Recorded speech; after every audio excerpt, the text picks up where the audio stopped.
Се враќаме назад во студиото во Експо центарот каде што се одржува самитот на БРИКС. Имаме многу интересен гостин кој што ќе го интервјуираме во наредните 5 минути. Тоа е господинот Хорхе Луис од венецуелскиот медиум Телесур. Секој оној кој што знае и малку за медиумите, знае колку Телесур е влијателен медиум, не само на просторите на Јужна Америка, туку и генерално на секаде, затоа што е единствен кој што може да ни даде спротивната страна, да ни го даде она и потребно информирање кое што не е со центар во Вашингтон. Господине Хорхе, како вие, како долгогодишен новинар, аналитичар на еден вака познат светски медиум и кој доаѓате од држава која што е супресирана од Соединетите американски држави со чести обиди за обоена револуција, да се смени вашиот легално избран председател. Знаеме дека имаше обиди со Гуаидо 4 години наназад, сега имаше повторно, овој пат не беше признаена вашите избори не беа признаени од страна на Соединетите американски држави и Европската унија, меѓутоа сепак на крајот вашиот председател остана на местото каде што се. Дали сите тие случувања и овој историски самит на БРИКС кој што се случува во Казањ, значи пресвртница за целиот свет, па и за Јужна Америка, бидејќи многу јужноамерикански држави се приклонуваат кон организацијата БРИКС, а се приклучуваат и до вчерашни сојузници на Соединетите американски држави. Дали со зајакнувањето на тие економски односи, дали се доаѓа до стабилизација на оние држави кои што се супресирани, конкретно како вашата држава Венецуела од Соединетите американски држави, и што значи тоа за еднината на Венецуела и за еднината на целиот свет? As an analyst, give us your perspective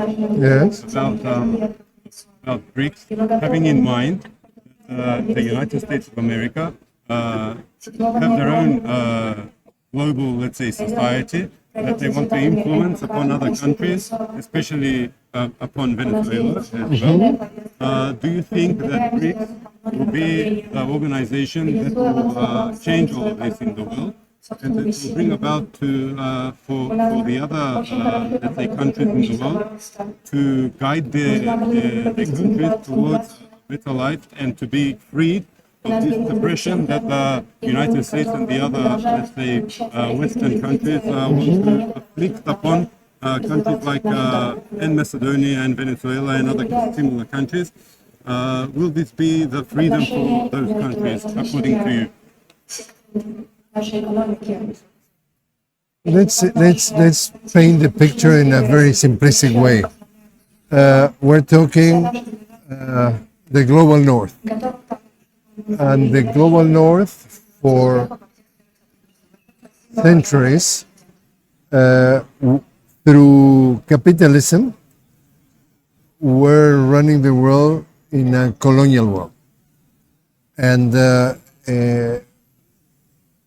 even after World War II, there are people who says that Europe and Japan are protectors of the US. We're talking Africa, we're talking Latin America, and we're talking just Europe and the US. For those parts of the regions, they're practicing very much colonialism. So I don't know until which point Macedonia could be splashed or by the colonialism or by the protectorate. But in reality, our countries, I'm talking about the region of Latin America, are far today of being independent. I don't know if you could judge better than me until which point you could say that Macedonia is really independent, is really sovereign, and what is going on. I'm talking about Latin America. Said the United Nations that is the region of the world with the largest disparity in the income between rich and poor. And I can imagine that if you in Macedonia are having a government that belongs to the interests of the colonialism are running for the elites, for the 1%, they are not being represented. The people of Macedonia are not being represented. So going back to the second part of the question, BRICS, at least this is very early stages, because there's a group of countries, but there's no one organization. European Union has constitution, parliaments, you go there and you have huge buildings. This is a group of people that get together in a way, in an informal way, with a very much large expectations, but there's a long way to go, because when someone say they're thinking, for example, to create a common currency, wow, that's way ahead. But the most important thing is the vision. The vision is the world cannot continue to be run with an unilateral colonial approach, and because precisely this, because the disparities that has created are obscene. It's more than injustice, are obscene. So what we are seeing, because also the media and the technological thing has a lot to do, that there are more voices speaking very loud that say, we are not taking this, whatever you want to call it, anymore, and we are going to stand for the principle that there's another age in our history. And in that sense, I think that Venezuela is part of this. Every time that any country in Latin America were trying, I guess in Africa too, are trying to become sovereign, they're going to put their boot and say, it's very interesting, because I don't want to use certain words, but there's a philosophy here. For example, in the case of Israel, they are committing a genocide. Now we're talking about in Gaza. So far, 45,000 Palestinians officially, could be as much under the rubble, could be double in terms of wounded. Okay, the philosophy is, we represent the capital, we represent civilization. The locals, the people who are there, are barbarians, are people who are fighting against civilization. And given the fact that they are barbarians, they are terrorists. They are like animals, because they are fighting against civilization. And because they're fighting against civilization, we civilization, we have to react in order to clean the animals of this planet. And because they are not humans, they are animals, if you kill an animal, you are not committing genocide. You are out of that. You are out of responsibility. That is pretty interesting vision. But in a way, when in Latin America want to kill Venezuela or want to kill any other country of being sovereign, trying to kill the barbarians who live inside, they are painting the picture that in many ways, that's the way they run the world, the capital. And we have, I'm from Uruguay, and we did have a writer called Eduardo Galeano, very well known, and he has a little phrase. He says, the Spaniards came, and they came and talked to us. And they say, and we have in one hand the land, and they have in another hand the Bible.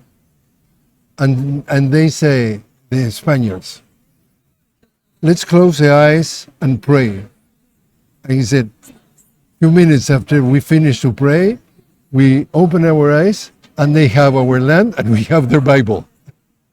Of course. All that has to do with the capital. All that has to do with, in a way, Macedonia is splashed with. So that's basically my assessment as a quote pretended analyst. Ветерот на промените, значи незапирливо дума.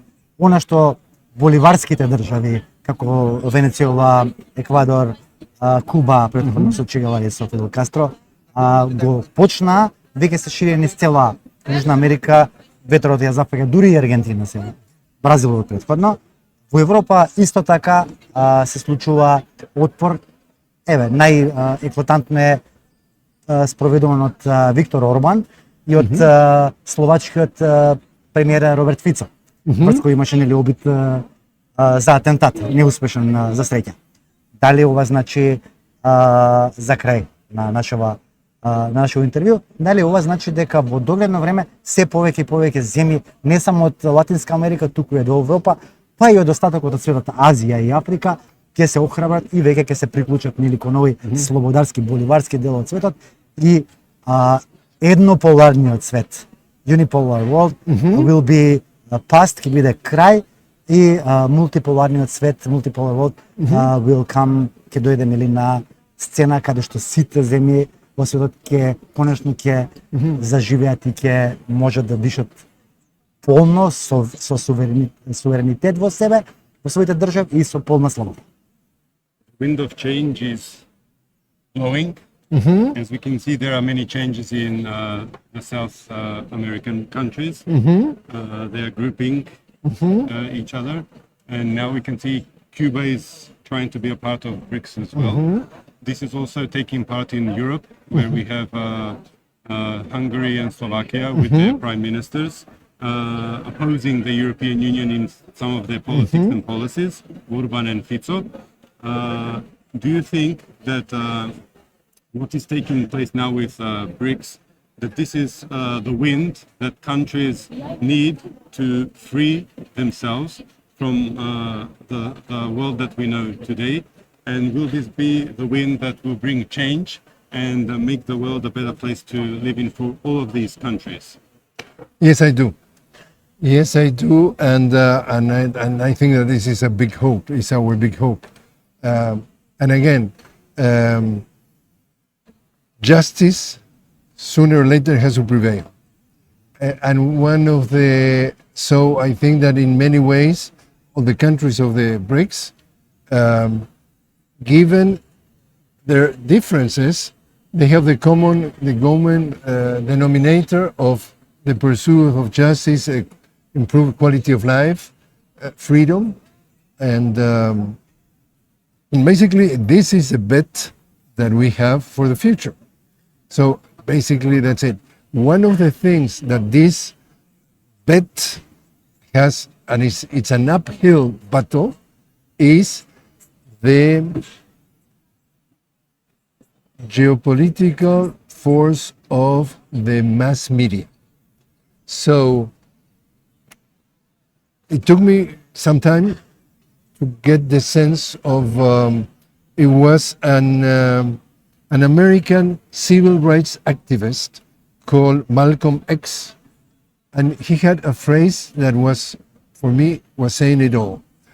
Malcolm X says, the media or the press is the most powerful entity, they use the word entity of the planet, because it's capable to make the guilty innocent and the innocent guilty. And he said, and that's power because it manipulates the minds of the masses. So basically, if you see what's going on with BRICS, the message, the group, the goal of these countries is ideal. It's something to bet, to admire. To if you're really a democratic person, you say this is it. The mass media is going to paint that exactly the opposite way. going in a bit the direction that I was mentioning to you. That if you want to change the world to be a little bit less unjust, you're a terrorist. You're an animal. You are a savage, and therefore civilization has to keep you aside. So one of the biggest challenges of this organization is the bombardment of the mass media, and also you have your chapter in Macedonia. Then I'm absolutely sure that the media is at the service of the capital and not at the service of the majority of the people, that you have to fight against the lies, the fake news, the manipulation. That's what I really think. Mr. Jorge Luis. Jorge Luis, thank you for this very inspirative interview. I wish you good luck to you and to your country, to your people in Venezuela, and I hope that soon we will meet each other and we'll speak about freedom in reality. Thank you once more. Thank you, Vladimir, for the invitation. Вам, драги гледачи, ви благодариме што бевте сега со мене. За многу краток период ќе се видиме уште еднашка со нови гости. Поздрав!